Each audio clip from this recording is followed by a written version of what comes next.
Now we're going to take a look at Google Drawings. From my drive, I'm going to click on New, come down to More, and over to Drawings. This will open up a blank document.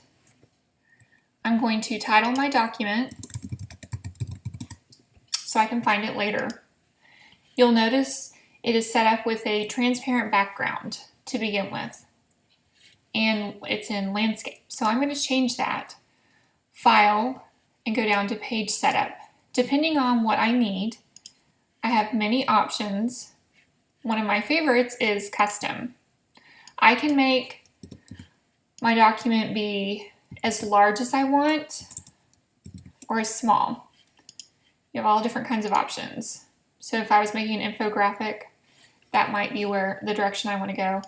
Let me change this to something a little bit smaller so we can see where we're working.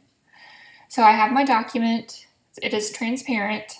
If I want to change the color, I can click on Control Click and go to Background. And here are all of the default colors. Now let's take a look at these drawing tools that are right here. I'm going to start with a shape. And I'm going to make a rectangle at the top. And now I can change the colors again. So we're going to try something a little warm and fall-like. I'm going to do a transparent border because I don't really need a border for this particular part. Now I have a shape. I want to add some text. So I'm going to type Happy Thanksgiving. And I can change the style and the size. Well, that's too big. 30 is too big still. These are just the defaults, but 24 is too small. If I don't like the default fonts, I can type in and see what works best. I can also change the colors and my alignment. So here I have my title. Now I want to add some art. I'm going to come up here to the Insert Image button, and I need to search for a turkey. Now if you notice, it says results shown are labeled for commercial reuse with modification. This is perfect for when I'm creating or my learners are creating because I don't have to worry about the rights for different images. Whoa, that's really big. So I'm going to catch a corner and reduce the size.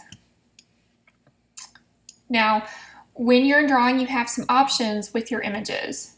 One of those options is to crop an image. So if you want to take part of the image out. So when I've selected this tool, a black line has been formed around my image. So I'm going to take these handles and just tighten up this picture just a little bit. And when I'm all done, I press Return on my keyboard.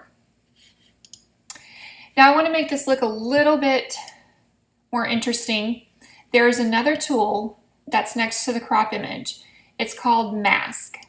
So I want to mask my turkey in an oval shape. Now I want to make a frame that goes with my turkey. So I'm going to come back to the Shape tool, and I'm going to get the circle, and there we go. I'm eyeballing it. I don't know if that's the right shape or exactly the right size, but I do want the color around there. So how do I get my turkey to come back in front? Well, this particular shape is on top of my turkey. So I'm going to come back to Arrange, and I'm going to order to send back. There's my turkey. I can use my arrow keys now to move where my shape is, but I need a little bit more precision for these items to line up. If I press the Shift key and arrow, it makes a smaller adjustment so I can see exactly where I'm going. And I'm going to bring this up just a little bit. All right, so there's my turkey framed. But now if I want to move my turkey, oh, I want the frame to go with it.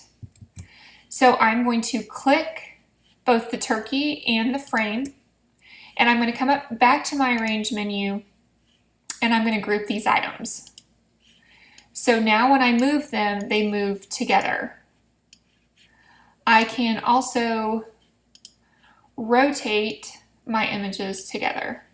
And that's the same with my text box. I can select my text box and the shape behind it, go up to Arrange and Group, and then manipulate how my image looks on my page.